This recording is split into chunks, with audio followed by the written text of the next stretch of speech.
Oh. And we don't have anyone in the audience? Are we too early? Yeah, 6. Okay. Quiet night, but good evening, everyone. It's been a minute and we're all here on time, so that's pretty amazing. And I'd like to call this meeting of order today at 6:01 p.m. on Tuesday, August 18th. And first up, we have... Oh, sure. And if you are home or elsewhere, you can watch the live telecast on Channel 27 on Xfinity. You can also go to youtube.com at dalycitygov/streams or www.dalycity.org/agendas. For public participation, there are 3 ways to submit public comments. Number 1, submit written comments by the meeting day. To submit your written comments, please email libraryboard@dalycity.org and include public comment in the subject line. All written comments received by 3 p.m. on meeting day will be provided to the library board prior to the meeting. Please note, any emailed comments received after 3 p.m. on the meeting date are not guaranteed to be received by the library board prior to the meeting. Comments are not read aloud into the record. During the meeting, you can also visit dalycity.org/agendas to submit comments using the public comment form to address the library board on a specific item or during the public comment period, and such comments are delivered to the library board and city staff during the meeting and may be read into the record at the time they are received. And lastly, to speak at the meeting in person, which there is no one here right now, but please complete a speaker card located at the entrance to the council chamber and submit it to a staff member as early in the meeting as possible. To speak at the meeting remotely via Zoom, register at https://us06web.zoom.us/webinar/register and so on. And if there are any persons with disability who require auxiliary aids or services in attending or participating in this meeting, you should call the office of the city clerk as soon as possible. And with that, we'll call to order this meeting, and we have the pledge to the flag.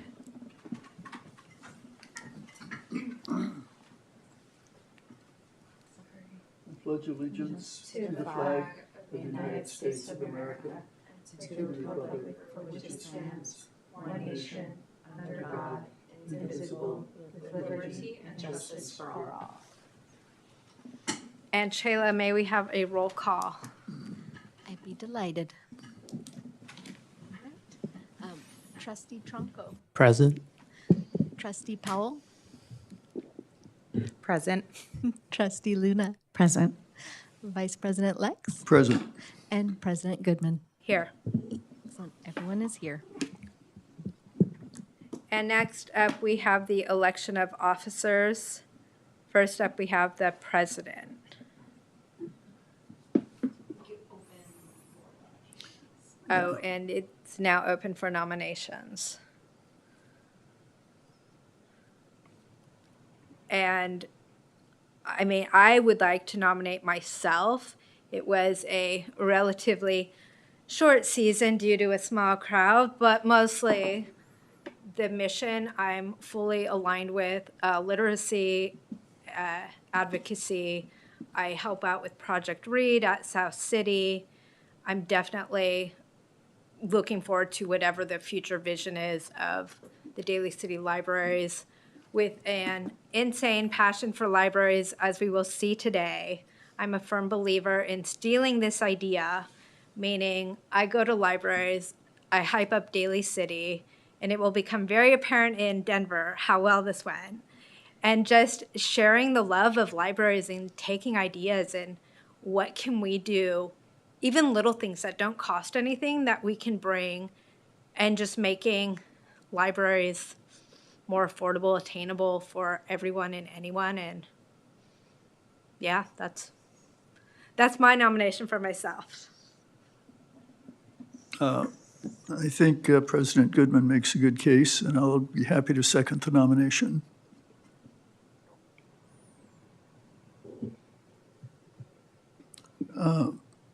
I move that nominations be closed. Is there a second? I can second that. Is there anyone who abstains? And then you can vote on the one nominee. Okay, and then can we vote on myself for president? If everyone's in agreement, say aye. Aye. Aye. Aye. And it's passed. And thank you. Now, I feel for tonight, I promise I won't keep us here, but it's going to be very much show and tell. We'll count on an adjournment close to 7. Yes. I will do my best since we're here right at Thank 6. you. I'll keep it concise. And now how about do we have any nominations for vice president? I will open it up. I'd like to nominate Trustee Christina Luna for vice president. I'm happy to second that nomination for Trustee Luna. I will third if we need one. And with that, nominations are closed. And for everyone who's in approval of Vice President Luna, please say aye. Aye. Aye. Aye. And the ayes have it. Thank you. Do we have to do any reshuffling? We're good? Just change the nameplate? Just change the nameplate so they don't have to change seats. Yeah. Oh, Does it Yeah. come out? I'll let you. Maybe later. okay. I'm We can let it sorry. go. Next No. time, next time. Sooner or later. Yeah, there's, That's all sorry. Put a little tape on that. You're the vice president forever. And next up, we have the approval of agenda for the regular meeting of August 18th, 2026. And may I get a motion to approve? I move that the agenda be approved as presented. Do I have a second? I second. All in favor, say aye. Aye. Aye. And the motion is passed.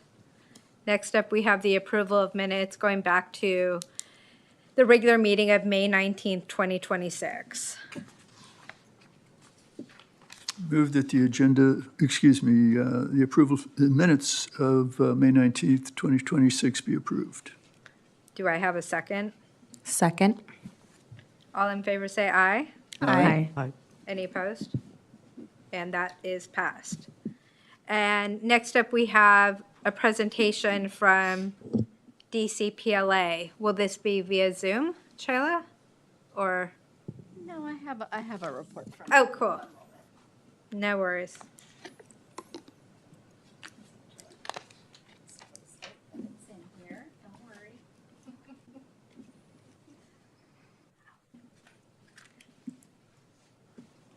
Let me show you one thing. I share my screen here.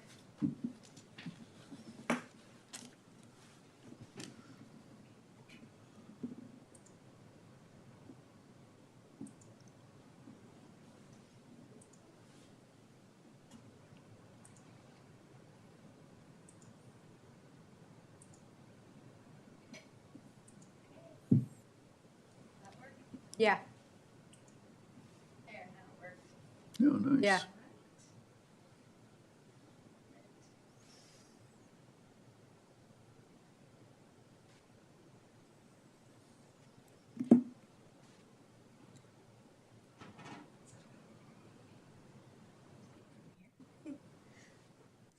So I'm just sharing on behalf of the DCPLA.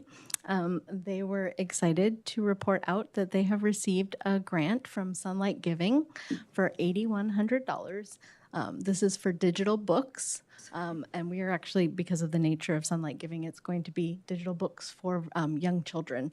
So we're looking at a couple of new products that offer like picture books in different languages for very young children, kind of with some interactiveness to them so that, you know, it keeps their attention. And the beauty of having this grant is we're able to add multiple products and see what works for people, what people respond to, what people end up using before we decide what we want to commit to offering in the future. And then they also received a grant from the Hillside Homeowners Association for $4,500, and that is to be determined. And finally, they facilitated a donation from the Lisa libraries of 400 books that then came to the library, and the library used as giveaways to promote our summer reading. During the summer, they went to classrooms. It was very successful. It was an interesting assortment of books, so it's always nice to have new and interesting things in the mix. And then finally, you'll see on the screen, they are doing something pretty exciting. It's a collaboration with the Peninsula Book Collaborative and Sea Gallery. I'm not sure. Apologies if that's the incorrect pronunciation, but they're going to be doing an upcycling project where they're taking unsellable books that Peninsula Books has in their bookstore, and they're going to turn them into art. They're making sculptural centerpieces. They're going to have them on exhibition at the gallery at Tanfran, and then select pieces are also going to be incorporated into the decor for their upcoming anniversary event, which is pretty exciting. That was our executive director's idea about making art out of books, which I think is beautiful. So we do have great respect for books, but sometimes they reach the end of their life, and it's nice to see them be recycled and turned into something beautiful. So that is what the DCPLA had to report out this month. Great, thank you. Do we have any public comments? Is somebody with us on Zoom?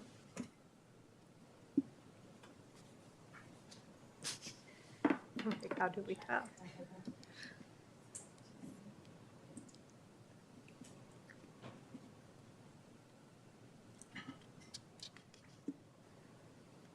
There are no attendees at this time. Oh, too bad. Maybe one day I'm going to have to recruit people. And next up, we have the director's report with the library usage measures over time. Indeed. I'm going to go share my screen one more time.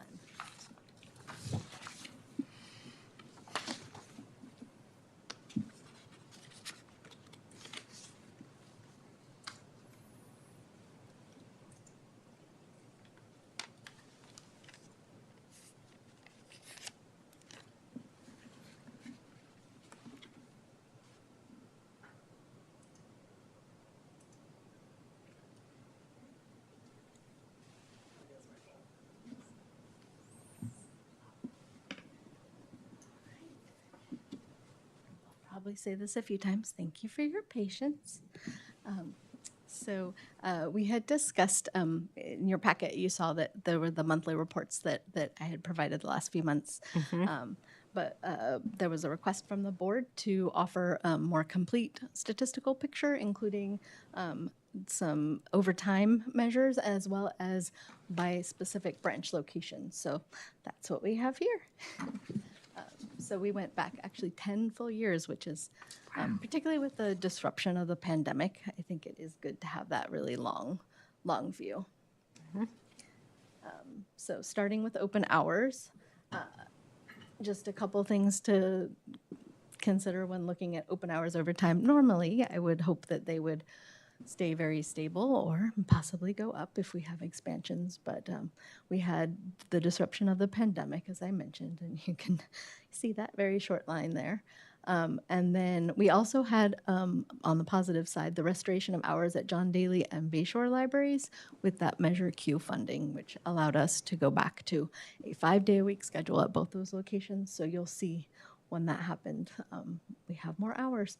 And then this last year, I don't know if it's actually visible. Maybe it was too small, but we did have a couple of construction closures at the Ceremony Library. We were closed for a few weeks while they did the demoing for the project, and then again while they did the installation of the new HVAC. So So all those things get factored in. But ordinarily, open hours should be a very boring chart. It should look very much the same. We try and that is our big important duty is to maintain that access, those open hours consistently according to our schedule. And then here you will see library visits. You're going to see a kind of a theme in the shapes of these charts where we have that pandemic right there in the middle. I kind of like that it looks like a book, just for no reason at all. You will, the other thing that you'll see really consistently within all of these charts is that the ceremony typically will almost always be the highest of whatever the measure is, followed by Westlake's very, very busy little library, then John Daly, and then Bayshore, just because I think of its location, it has a lot less use. There's fewer visitors in this instance. This is what we call the gate count. So when people come into the library, the security gates, keep track of the numbers of people coming and going, and we use that number to determine visits. Does that chart include weekend hours? Like, as we're going back to 16 and 17, because Saramonte used to be open on Saturdays. We were open on Saturdays. We were not open on Saturdays, I don't believe, in 16, 17. Oh, you were? That loss was much earlier, yeah. Oh, okay. That was a post-recession reduction. Got it. Yeah. And were any of the libraries? I thought there used to be some open on weekends in the Daly City. So previous to the Great Recession, Ceremony was open 7 days a week, or 6 days a week, excuse me. Oh, okay. It was that long ago. Yeah, it was quite a while ago. And then, Okay. and at that same time, Westlake was also open 6 days a week. Got and it. so what was done with the cut was that we kind of staggered things so that Ceremony is Monday through Friday and Westlake is Tuesday through Saturday, so that we're able to move staff around to cover that. Do we There have also any, were more evening hours prior. do we have any indication so it looks like in 23, 24, Saramonte had a peak again and then it kind of went down a bit. Do we know what it's attributed to? I mean, maybe partially with construction and other things going on. Is that really what we're seeing as We had a part of the decline? marked, very visible reduction when we went through that long period of time between when the demo took place. We were closed it was really only a few weeks. We were closed for the demo, but when we reopened, the library was not as pleasant, a place to just be. And it has, we've made a lot of progress with it, but it's still not complete, of course. So that could, I'm sure that is a factor. I also believe, things outside our control, available parking, what else is happening in the Is that, in would the you park. say it's something similar to Westlake as well? Because there's also that Westlake even more so, there's a pretty big shift from 16 to even now in most of post-pandemic. It's like the numbers, whether it's attributable to parking over there or just Which is, the parking there has always, it's a know, nightmare, been but the way that it's it still is. Yeah. like it's significantly There was definitely a dropped downward bit. trend, definitely before that. And we're not alone in that, as Is that- the Daly City Library. There were other libraries that experienced that as well. I think, I think the reduction in hours, people just also, get out of the habit of coming if they're not sure when we're going to. Do they provide stats statewide of other libraries, whether of like how we compare to, like, let's say, I'm not going to use LA County because it's just massive, but let's say you were to compare it to either farther down Peninsula, Marin, East Bay, or even just other cities throughout the Bay? Do we have or can we get comparison charts? Because I think that could be kind of interesting. Yeah, we report all of these usage measures to the state library. The state library tracks things like that, and so we would be able to compare to other libraries. I think the key with something like that is finding, what would be a good comparable community to look at. But yeah, it's definitely possible. Just a little delay. So kind of similar patterns with circulation of physical items. And even now, ceremony seems to be declining. It's interesting to see. I don't, I mean, there's these small adjustments, and you don't know if they're, if they indicate any kind of a trajectory, or that it's just a year-to-year variation. And then the opposite trajectory for this, which is not that surprising. And so this is specifically use of our ebooks, e-audio, e-magazines, e-comics from one specific platform. This is our main platform of the ebooks people read for recreational purposes. Some other things, but it's mainly that. We do have other ebooks. These are not all our ebooks, but this is our big one. The other ebooks are more things like we have technical manuals and things like that. And because those products have really shifted over time, I felt like adding those statistics in here kind of created illusions of changes that weren't really there. So I took one product to look at, but it is the big important product that we offer. It's called Overdrive. And you can see that it has just gone up, up, up, up, up. There was a little bit of an extra rise during the pandemic because people did not have access to the physical collection for quite a period of time. And then it popped down a little bit, but it continues to go. I think this also reflects that we continue to increase our contribution to this in terms of the number of items that we're buying. This is a shared collection, so the Peninsula Libraries do all contribute to a shared collection of ebooks, and then separately, most of the libraries, including us, we have a what we call an advantage collection, where we're able to put local funds towards materials and have those materials prioritize the people, our patrons that have holds. It will fill those first, and then it will fill other libraries' holds, which is nice. So we're able to be more responsive. I think our patrons have much the same, high demand items as everyone else, but sometimes there's differences. I put this side by side, although the numbers are not the same. But this is use of public internet computers and Wi-Fi, and they're two really different measures. So the public computer use is just sessions. We're not able, or we shouldn't be able to track who's using them. Yeah. We don't want to track that. So we don't know individually how many individual users there are. And for wireless users, because people move around the library and it looks like multiple logons, sometimes I thought that using unique users give a better sense of use. Now, by saying unique users, it's actually really probably more unique devices. Yeah. So if somebody had a laptop and a phone, it's probably going to look like two users. But and you can see much the same little dip there in the middle with the pandemic. I think it's interesting that Westlake had actually been higher in 16-17 than Ceremony. And I did not track when this happened, but I think when other options for people for Wi-Fi arrived on the scene, and that happened over at Westlake, that might have shifted how many people were relying on us for that.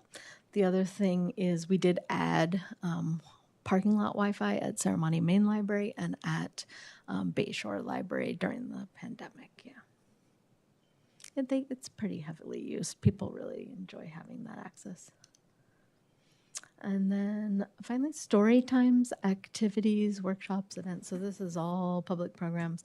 The bulk of the public programs are for children and families, because that's a big part of what we're offering. But we do have, of course, regular adult programming as well, and some teen programming. And so on the left side, you'll see the raw number of programs, and on the right, you'll see program attendance. So, like Bayshore offers a lot of programming, but it's a smaller library, so the attendance is maybe not as high as at some other locations. hopefully this kind of chart is helpful. If not, I welcome feedback. There does seem to be a lot of variation in the number of public programs, but we do tend to be fairly consistent with it. We did have, I think possibly you'll see for Westlake, they had an after-school program for a long time, and they weren't able to maintain it, and they dropped that. So that would factor in. So those weekly programs, I think, make up a lot of this, both the number of programs and the program attendance. We have all the early literacy story times and things like that. Anyway, so those were the main markers of library usage that we track and are able to provide over time. I can hopefully answer any questions you might have, or if you have feedback on what other kinds of information you would find helpful, I welcome that as well. So I just had mine about if we can look at whether it's comparable libraries or just other libraries within the state to just see comparisons. I mean, obviously, if you compared LA County here, it would be super distorted unless you looked at individual libraries. I mean, kind of like comparing San Francisco or Oakland to us. But it would be interesting to see, even if you looked at bigger places, what's happened with library usage over a period of time, like probably post-COVID. I'm curious, overall, did people start returning to libraries using them, or are we all going online to use Libby and whatever other service to get our materials?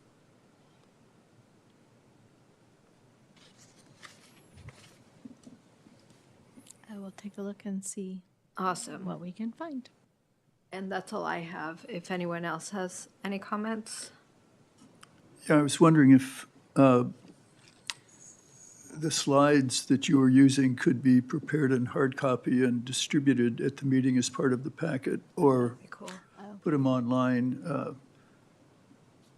I have glasses for reading, but even my good distance vision isn't quite up to reading the screen and differentiating. The only other thing I noticed is that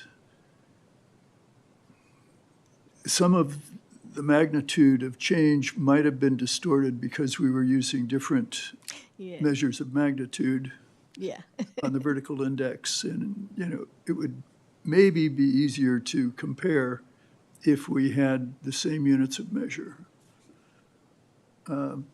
It wouldn't be as dramatic in terms of some increases if it went 1, 2, 3, 4, 5 versus 5, 10, 15, 20, 25. Yeah, because it's kind of based on what the highest measure was for that particular item. Because things like visits and physical circulation it's a much bigger number than. So actually, that would be interesting to see. Yeah, no, I take your point as well. I hope that was interesting and helpful. Thank you. Next up, we have the DCPLA Library Board Collaboration on Community-Driven Giving. I'm going to check for comments. I'll be right back. Sure, of course. I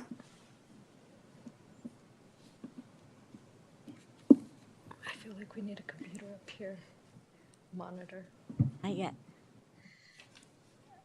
Okay. So I don't have a huge amount of to report out on this particular initiative of yours, but we did form an ad hoc team to plan and implement the winning ideas, and we met.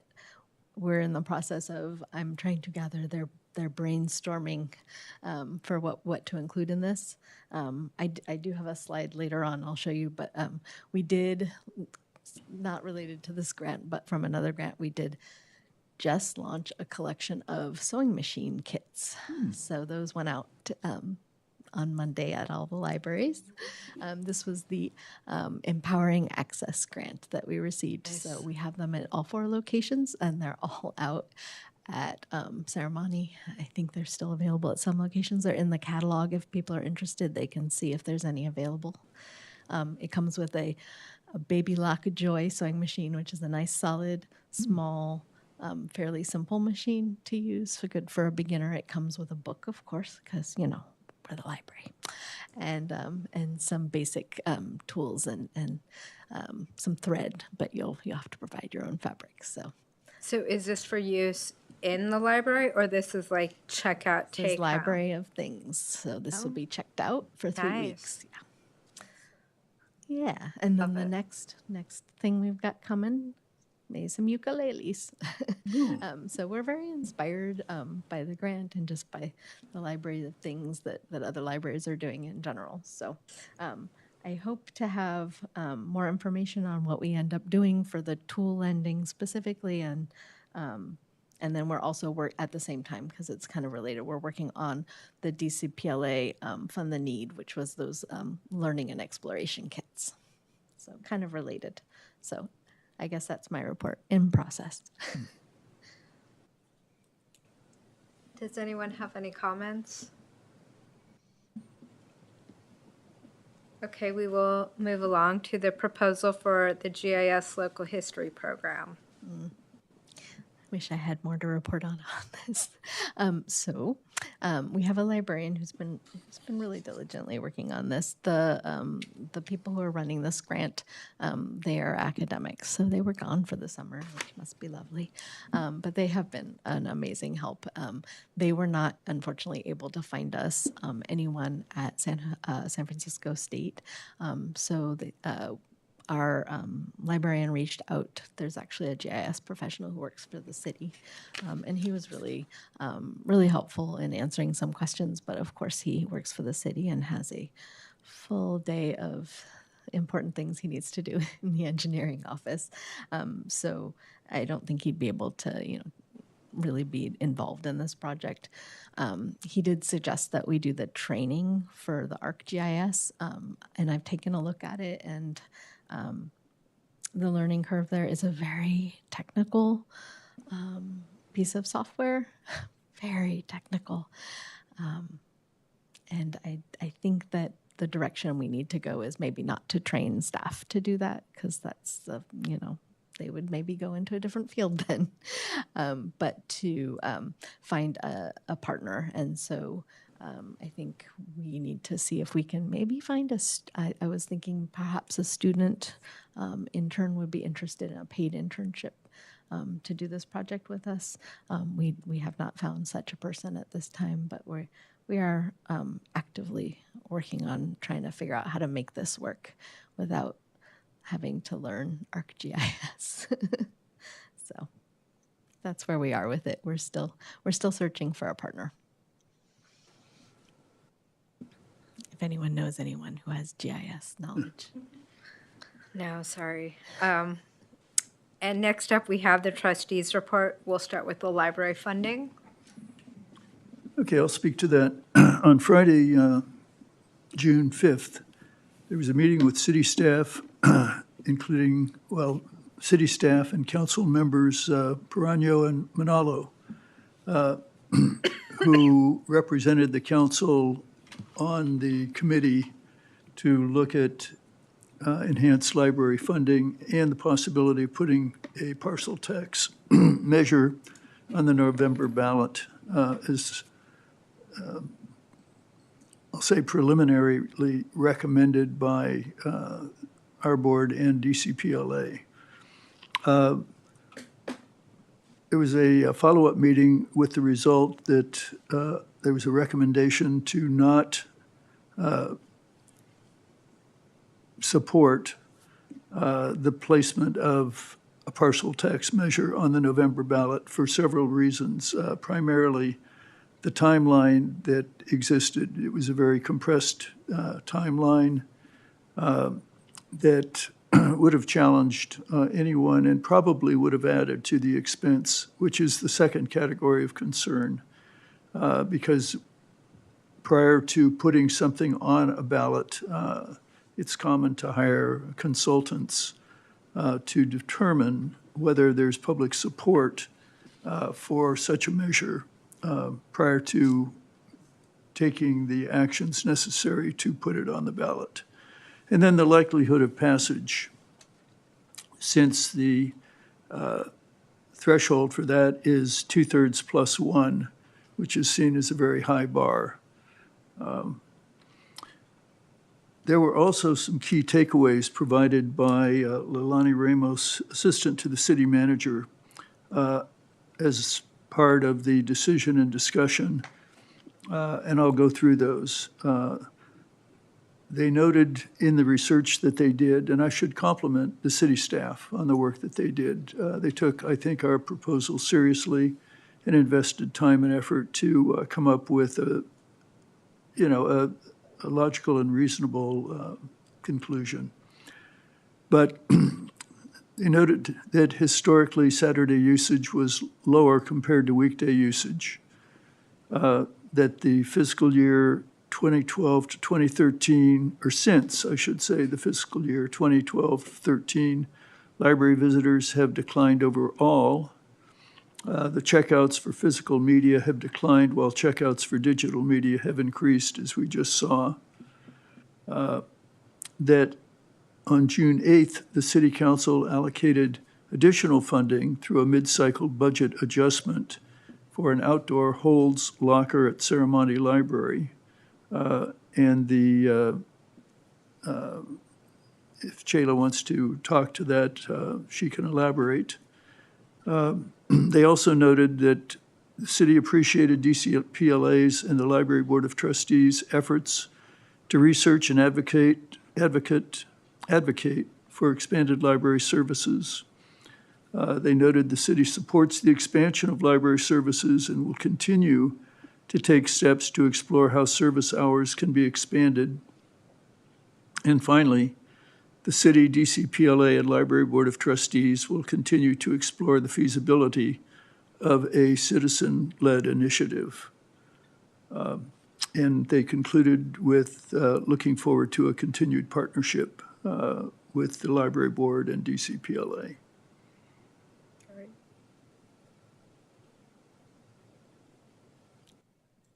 Yeah, Daly, do you have anything to well, add? I was happy to be included in the meeting, and that's a very thorough summary of what occurred. I can speak a little bit more about the holds locker.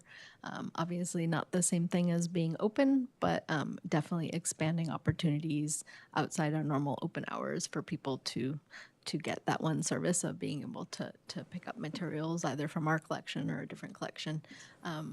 I don't know if I've mentioned it previously, but the manufacturer is the company that makes our self checkouts.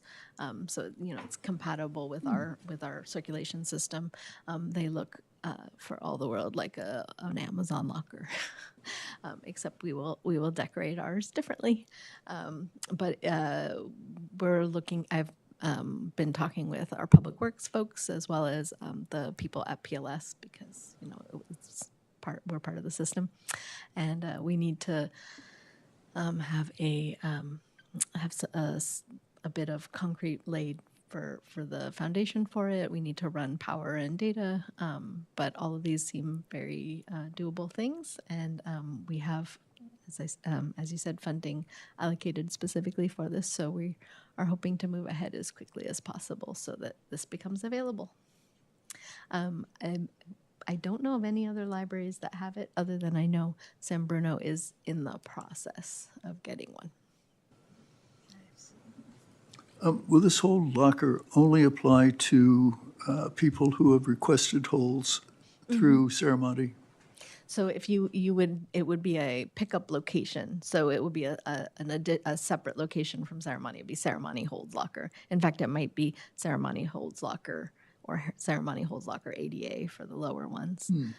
So you would be able to choose that if you know you can't get there during regular hours or you think you might not be able to. That's awesome. Yeah, we're excited about it. Well, I have nothing else to report. Great. Thank you, Bill. And next up, we have the library field trips. All right, then. Welcome to Denver. So I spent time in Denver in Michigan this year, and Denver, this is their main library, and it is massive.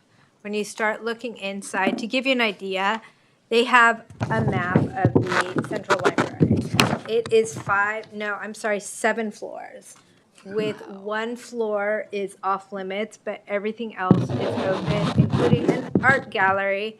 And in the center of the like round dome, there's like the old school oil derrick of like where it used to be outside, but now there's like, I think it's a replica inside. It is pretty cool. So feel free to go on. Okay, one of the cool thing is you can pick up your holds outside. Denver was insanely hot when I was there. It was pretty ridiculous, but I was most excited. People were walking with their dogs and just stopping by to get their holds. I thought it was a joke, honestly, but then it's real, and I was pretty excited. That middle spot is kind of how the library looks. It's super long, it's tall, it's high. There's an elevator because Denver, much like San Francisco, does have a homeless problem. There are a lot of unhoused people on the higher floors. It's interesting how that works. I mean, I guess the main branch of SF, you see a lot of it, but because this is the main branch and it is downtown. But I have to say, it's a beautiful library. The top left is the teen floor. The teen is massive. I've never seen such an extensive collection. They have food for the kids, snacks. This is what happens when there's a lot of money that's given to the libraries. Okay, one of the cool things is they have a floor. Well, there is a recording studio, which is part of their Maker's Lab, but they have this like cool thing of sheet music and just like you can just check out books and it's all the artist music, and that's pretty cool. And then there's a full recording studio, and you could make an album in there, and the guitars are there, all the programs that you need. I won't say how long I spent in the Idea Lab, but it was pretty cool. And one of the people working it, I told him, was like, oh, hey, I'm visiting from the Bay Area. And he said, oh, where? And I said, oh, you won't know, like San Mateo. And he said, no, where? And I was like, Daly City. And he was like, oh, I used to live in San Mateo. Because of course you did. Of course. And he was telling me about working there, and it was pretty cool. His name is Dan. I told him I would give him a shout out. Not that I think Dan is listening. Hi, Dan, if you're listening. So it's insane. I have to say, I've been to a lot of libraries. I've never seen a recording studio. So this was not the library. Oh. This was a place called Meow Wolf, which is like coming to all sorts of areas. But the reason I wanted to include it was just whoever created this art installation has a massive love of books. Apparently, I have as much of a love of books because I could have spent hours in there. But I just thought I would share because I was like, oh my God, there's books everywhere. This is like a book lover's dream. DCPLA. Yeah. So this was part of the teen library where they have this lovely calendar for the month of what's going on every day. I mean, there's things, an Oregon Trail IRL thing that was happening. And I was like, what? A monthly fan fiction club. There's snack explorers, just dance, trivia. It's pretty cool that they just have a lot. There's D&D going on there.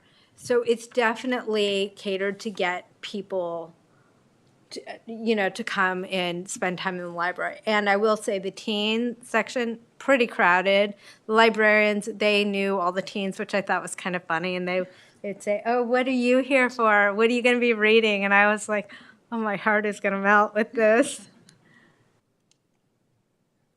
And this was, again, part of the Idea Lab. And they have sewing there. And I realized we're going to have sewing machines, but they have thread, they have the scissors, oh, they have the fabric too. Everything is provided. And I mean, the tools to fix your bike. There is so much stuff there. Macrame, laser cutting. I think I was in a state of disbelief. Circuit work, soldering. If you need it, it's somehow there. So that was pretty cool. I should also add about this one, the genealogical collection, which is on, I believe that was on the 7th floor. It's the second largest west of the Mississippi. Pretty amazing. They have on the level 5, which is the founding and building of the library. That's where you have. right? What's that? Sorry, the main. Yes. Okay. Yeah, this is all part of the main, and this is some of the other things. They have that like oil derrick, and I don't know if I have a library card that shows it, but it's pretty cool that they just, in the middle of this library on the 5th floor, you can go see the oil derrick. So, but we can advance. Oh yeah, this is the outs. Oh, so now we're at the Blair Caldwell African American Library.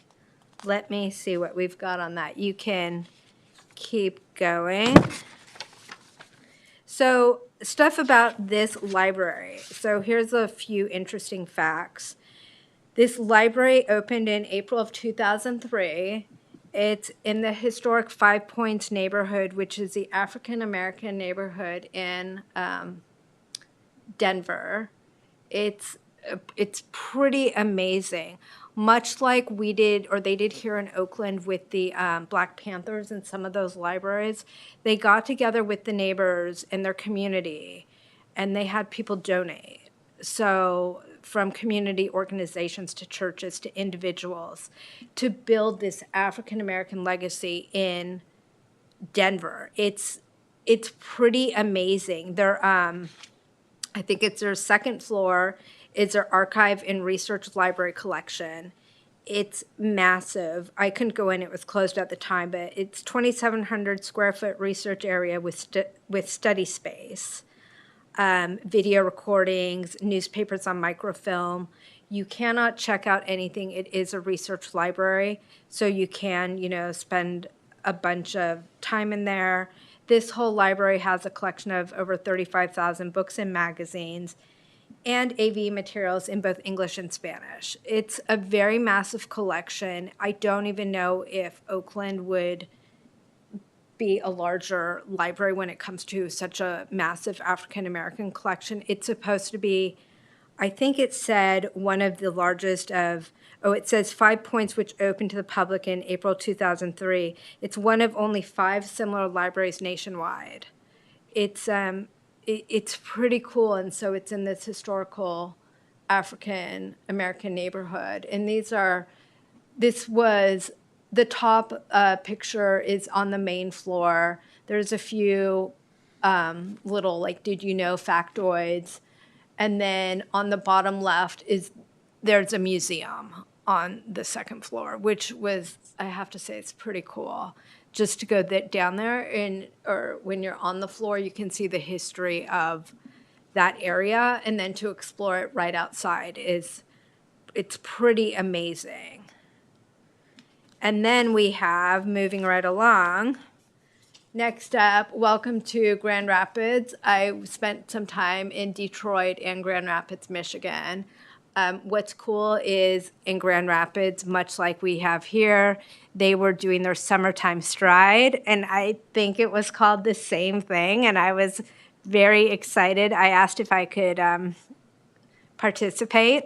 The clear answer was, no, you don't live here, and I was very disappointed because I was like, well, I could pretend to, and they gave me a nice little library card, so... Oh, so here's the oil derrick. This is like in the library on the 5th floor. It's pretty cool. It's like the outside of it. And their library card in Denver, they were so nice that they said I could check out items for up to 1 week on that card. Oh. They said they do that for visitors, which I thought was pretty impressive. Oh, and then here's about the mural, if you were curious about this. That was the library we just saw. And then, so, okay, now we are in Grand Rapids. This library, again, this is the main library of Grand Rapids. And that was an outside little sculpture. It talks about the Grand Rapids, Michigan Library. It is massive. There's 5 levels. Thankfully, there's an elevator. But it was pretty cool. What's interesting that I learned, which I don't totally understand because I clearly don't know enough about the way land is divided, is you can only access or check out materials from specific libraries based on the parcel tax you pay of where you live. So my friends are outside of Grand Rapids. So technically, they are not supposed to use this library to check out materials, which becomes very interesting because based on where you live and where your zip code is, there's like parcel taxes. So if your parcel tax goes to a specific zip code and you go to X library. There's a few really wonky things where my friend can actually, she found out she can check out things, but only specific things. And you can't like put things on hold in the traditional way using your card. You have to call it in and have them put it on hold. But I found it very interesting. I was like, oh, I'm in California. I can use any library within California. They said, welcome to Michigan. That's not happening. I don't know if Denver, you could use any of your libraries.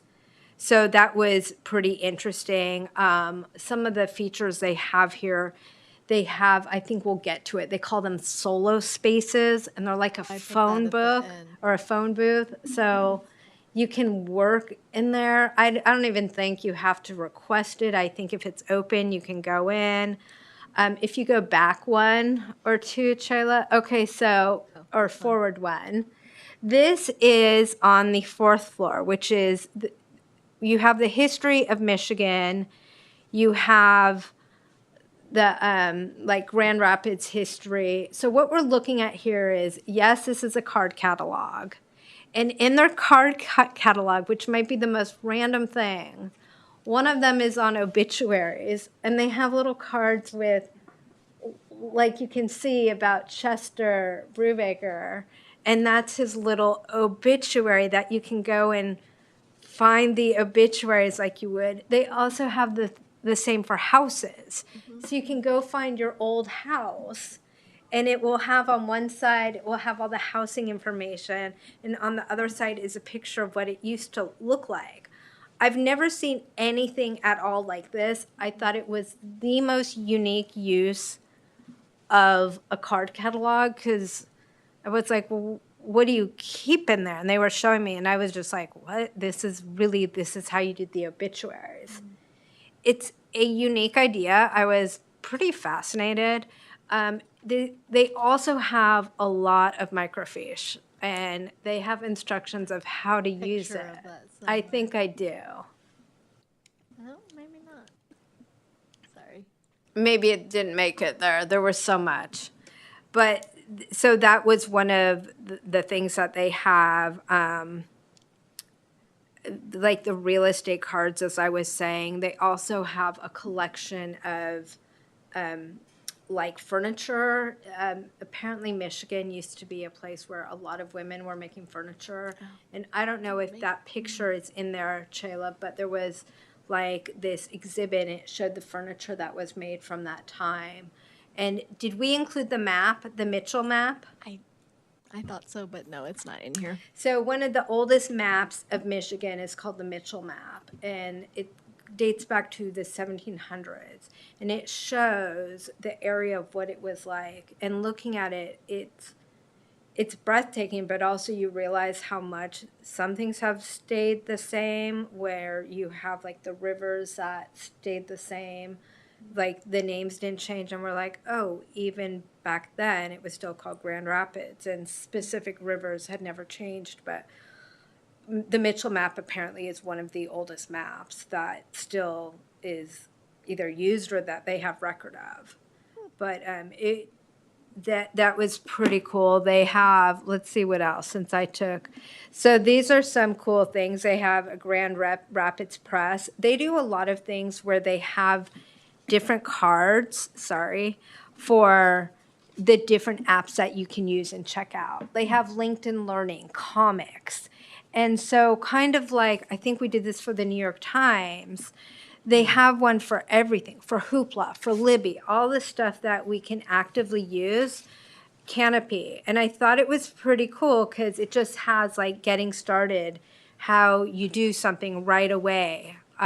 It's just a card that you can hand out. Might be something.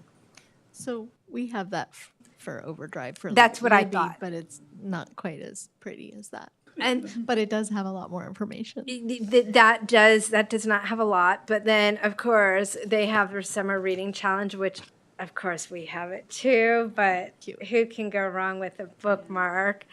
And then they have, this is a map of the library. I get why they would hand things out like this. It's 5 floors. It's huge.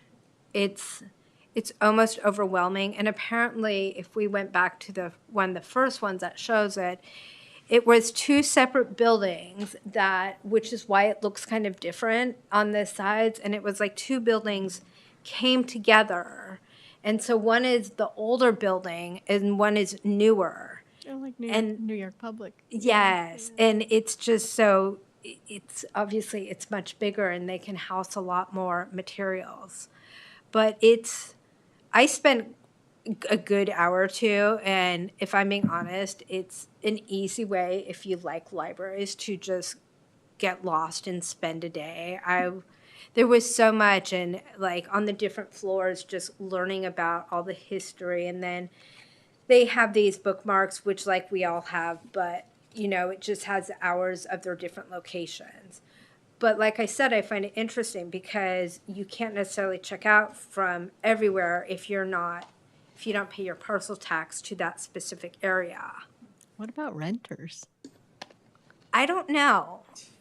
I'm guessing maybe it's based on your driver's license and what your card says and everything. And then they gave me this nice thing about my library card that like I said, I got a library card, which that was crazy enough, but they wanted me to feel like I belonged. So they give you this like little nice brochure about the Grand Rapids Public Library and about, look, your library card, yay, and supporting your library. And I really like this idea.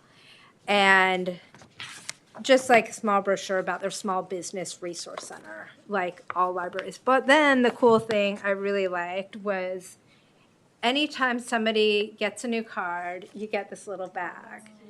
And if you're like me and you can't really get a card, you can purchase these for the low price of $1. And I was telling Shayla, like, why don't we switch to this kind of bag and you could get money just if you, I don't know how many people go into the library that are just visiting, but I'm like, it's $1. I would totally buy these. Yeah, no, that's a nice cost-effective way to do it. Yeah. Rather than because the canvas ones, the price that the library pays is high, so the resale is high.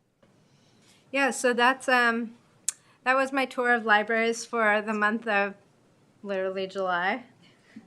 I will tell you, I'm headed down to LA, and Orange County, so I will be there during the week, and I need to do work down there, so I will definitely have an update from a more local library-ish, but I don't know if anyone has any questions or if they are curious, I may be able to answer anything if anyone's curious. Or if we like any ideas, I think we should just tell Shayla we need to incorporate them. At least the easy ones.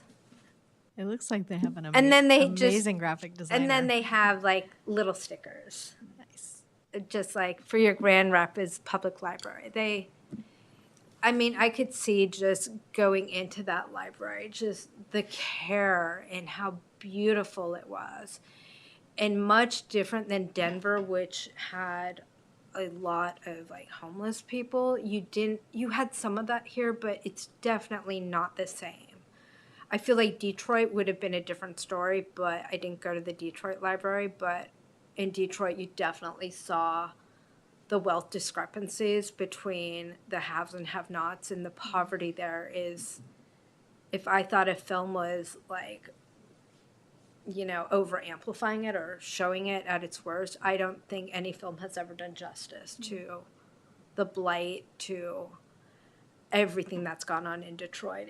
It's literally, you can see what happens when industry leaves the city, and it's depressing. And then you come to Grand Rapids, and if we remember our Secretary of Education, Betsy DeVos, say what we want or not, but her family, the DeVos family, has done a lot for Grand Rapids, and they are mostly responsible for a lot of what's happened, of what happens when you use money in philanthropic ways, and this is what you get. There's a lot of amazing, beautiful buildings in their names, which I was like, whoa. And then I was like, oh, Amway's here too. So it's a club called the Pyramid Scheme. So it's full circle, but yeah, if you can get to any of these libraries, would highly recommend checking them all out. And that's what I have for this week or this month. And if we don't have any questions, do we have time for the monthly library report? I don't know if there's anything for that, the announcements. So I included just the monthly statistical reports that I've been doing previously. That also includes the most requested books, because I know that was something the board was very interested in. Nice. And then the only other thing that I actually have two things to report. Oh, there it was. Darn it. Which one? Oh, there's map. That's the Mitchell map. And map. it's pretty amazing, this map. I mean, if you look at it up close, I mean, I don't know that I've ever seen such an old map showing the states and what we had. And then there's so there was the furniture really quickly. The women go to war. The cool thing was where it says 1950-55. This would be the most awesome thing that we can do that costs $0 except for a pen and marker in someone's brain, is they have random trivia questions throughout the library, like on each of the floors, and they have pens, and it will say like, what year did Gerald Ford come to this? And it will give you like years, and people just wrote like little hash marks of which year they thought. And it was throughout that on the different floors, it'd be like random trivia, what's this? And you would have answers, and so you have to come back to get the answer. yeah, or you have to Google it if, I mean, there is that, but ask the librarian while they're there. But yeah, I love that idea. As someone who plays trivia, this for me was like, oh, they are capturing everything in one library. I don't need to go anywhere. So look, we have a new idea. I'll come up with the trivia questions on a weekly basis if we want to. Okay. There we go. Bean. Thank you. So for the just announcements and communications, I had already mentioned it, but here you'll see our flyer for the new sewing machines. And then on a less happy note, I did want to let you know that the Zip Books grant has been discontinued. No. Yes. It's a budgetary thing at the state level. So we will have to unfortunately discontinue that particular service. Do we think that would ever come back, or is that just, I have try found and the let's see? state sometimes does resurrect stuff like this. It just is whatever makes it into the budget. But it's definitely not there for next year. That was the coolest thing. I know, you just And so discovered that it. means this is statewide, that Yeah. Okay. So that being said, we still absolutely accept purchase suggestions, and assuming that it's something that fits in with our collection development policy and is something that's still in print, available new, that sort of thing. We are pretty responsive to the suggestions. I've submitted quite a few things, so I'm sorry to whoever looks at them. No, I'm sure he will enjoy getting interesting ideas. So those were just my 2 bits of announcement that I needed to share. And for agenda building for our next meeting, is there anything? I know offhand I will not be able to attend that meeting. If others can't and we want to reschedule, I'm up for that, or just go ahead without me. But just as a heads up. Does anyone else think they won't be able to attend? Well, I suggest, we leave the meeting as scheduled Sure. and turn over the meeting to the vice president, Yeah, assuming we have a quorum. So the meeting will be on the 15th of September. wait, did I look at the right? Same back channel, same back. I'll double check to make sure I was looking at the right day. Okay. Well, I'll reach out to confirm before Yep. posting anything anyway, but it's good to know if there's going to be a Yeah, I'm particularly definitely, troublesome. I'm out for that. But no worries. Is there anything that the board would like me to carry over to the next meeting from this agenda? Do we want to? Well, we'll see. Hopefully, I'll have some updates on the community-driven giving initiative.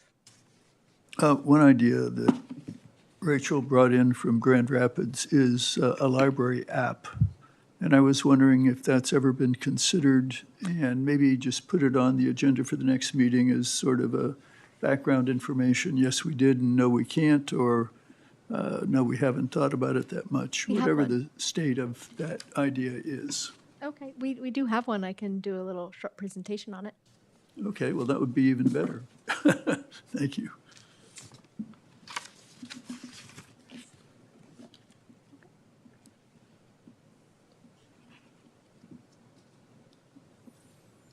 All right. Anybody have anything else? Everything else will be a surprise.